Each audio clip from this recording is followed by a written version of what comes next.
That's a very good question. Does the Bible say in Genesis chapter 6 that angels came down from heaven and had sex with women? No, Genesis 6 does not intimate that, doesn't even suggest that. That is read into the text. Let's take a look at it and let's dissect it. Genesis chapter 6, verses 1 through 4. Pay very close attention. When man began to multiply on the face of the land, and daughters were born to them, the sons of God saw that the daughters of man were attractive. The author says the sons of God. He says B'nai Elohim. He does not say Malokim, which means angel or angels, plural. Malakim, Malak, angel. Malakim, angels. So the author is not using this particular term. He is saying B'nai Elohim. B'nai Elohim, sons of Elohim, is a designation that is assigned to men of authority, to rulers, to judges, and to the nation of Israel. The Israelites were the sons of God, the sons of Elohim. In this particular context, since the Israelite nation had not been formed at this juncture, by default, it would be kings, people who are in authority. So we'll continue to read. Verse 2. The sons of God saw that the daughters of man were attractive, and they took as their wives any they chose. Verse 3. Then Yah, the Lord, Yah, said, My spirit shall not abide in man forever, for he is flesh. His days shall be 120 years. So we're either looking 120 years before the flood comes upon the earth, or the Most High decreasing the lifespan of man to 120 years. The Nephilim were on the earth in those days. Let's look at how we're reading the passage. The author is saying that the Nephilim were on the earth in those days. And what days? In the days that the sons of God decided to take men's daughters, there were giants roaming the earth then. He says here, and also afterward. What's afterward? Well, afterward, when the sons of God came into the daughters of man, and they bore children. So notice what you see in verse 4. In verse 4, you see the sons of God. Well, let's back up. In verse 2, you see the sons of God marrying women. Then in verse 4, you see those who have married women having children. The author is not saying that the result of this union were gigantes or Nephilim or giants. The author is saying that giants were already on the earth, and even after the sons of God and the daughters of men or men's daughters began to copulate and have children, giants still existed during this period. So this is what we're able to deduce as we are reading the text. So I'll go back to verse 4. The Nephilim were on the earth in those days, and also afterward, when the sons of God came in to the daughters of man, and they bore children to them. These were the mighty men who were of old, the men of renown. Not the Nephilim, not the giants, as many scholars will suppose, and many theologians will suppose, but the offspring of the sons of God and women became men of renown. Not the Nephilim, they were already around. So it is a huge misunderstanding to convey the idea that the sons of God were angels who came out of heaven, took on fleshly form with fully functional genitalia for reproductive purposes, to copulate, bring forth giants who corrupted the earth. This is not what Moses is saying it to us as the reader. We have a story to attest to what I'm presenting to you. It's actually in the book of Esther. Let's turn to the book of Esther.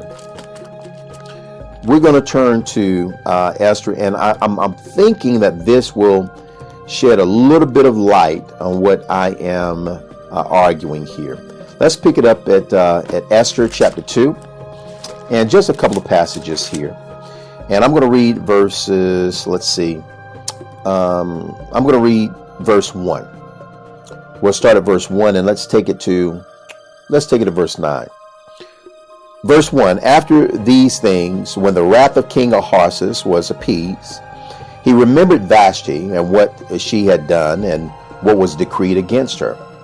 Then said the king's servants that ministered unto him, let there be fair young virgins sought for the king, and let the king appoint officers in all the provinces of his kingdom, that they may gather together all the fair young virgins unto Shushan the palace, to the house of the woman, unto the house of the women, unto the custody of Hedge the king's chamberlain, keeper of the women, and let their things for purification be given to them. And let the maiden which pleaseth the king be queen instead of Vashti. And the thing pleased the king, and he did so. Now in Shushan the palace there was a certain Jew whose name was Mordecai, the son of Yair, the son of Shimei, the son of Kish, a Benjamite, who had been carried away from Jerusalem with the captivity, which had been carried away with Jeconiah king of Judah, whom Nebuchadnezzar the king of Babylon had carried away. And he brought up Hadassah, that is Esther, his uncle's daughter, for she had neither father nor mother. And the maid was fair and beautiful, whom Mordecai, when her father and mother were dead, took for his own daughter. So it came to pass when the king's commandment and his decree. So this is very important to recognize. The king has a commandment and he has a decree. And this decree is all beautiful virgins in my kingdom. Ahasuerus, this is a Persian name, his Greek name is Xerxes, is ruling from Persia all the way to southern Sudan. He has a huge kingdom. How many beautiful women will we be able to find in this empire? A lot. So underneath the king's decree, he has the prerogative, the authority, the autonomy, the privilege to send his emissaries to your home to inspect your girls based upon a census. He knows if you have 3, 4, 5 young women. And his emissaries are going to take the most refined of those women, and they're going to bring them back to the king, and the king is going to assign the governor of the women over them, and they're going to spend 12 months purifying themselves, getting ready to present themselves before the king. In antiquity, kings, when they ascended to the throne, they became known as the sons of God. This is a historical fact. So this was their regal or their ascension date, when they received a new birth and they received a new identity as God or sons of God. So we understand what Genesis is referring to. What happens is that a lot of theologians and scholars miss the historical component when they are exegeting or interpreting that passage. Let's continue.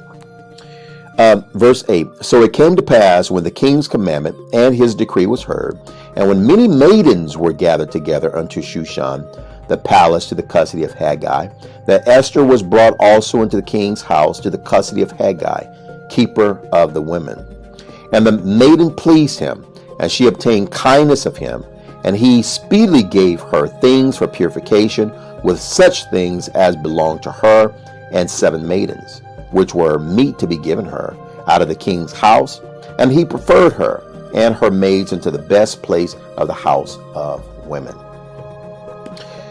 Dr. Karen Jacobs says, and I'll quote, regardless of how she, being Hadassah or Esther, felt about being taken by King Ahasuerus, she had to cooperate. Esther was at the mercy of a ruthless pagan king, just as her people were. The use of the passive voice is appropriate in this story, for it expresses life from the perspective of being caught up and swept along by circumstances beyond one's control.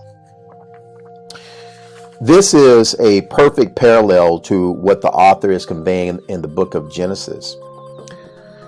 When we read the book of Jude, it seems to suggest that the narrative here in Genesis was centered around angels coming out of heaven.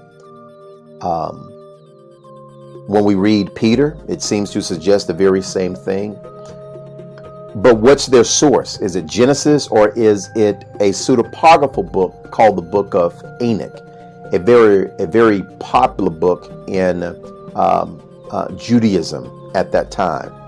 So I will argue, and we have an overwhelming amount of evidence to support this position, that Jude as well as Peter, when they are talking about this narrative, Genesis chapter 6 is not their point of reference. The book of Enoch, which is trying to build upon Genesis chapter 6, is its point of reference. Enoch is the one who promoted and propagated. We're talking about the book of Enoch, not the righteous Enoch, but we're talking about a pseudepigraphal text by an unknown writer who is trying to develop Genesis chapter 6 to demonstrate that angels actually came out of heaven to have sex with women. That did not happen in any way, shape, or form. And if we read that passage in its proper historical and cultural context, we'll understand exactly what the author is conveying to us. My name is Arya Ben Naseek. Thank you for writing in to us. This is Q&A with Naseek. We will see you next week. Continue to write to us. We enjoy your questions. May the blessings of the Most High be with you. Shalom.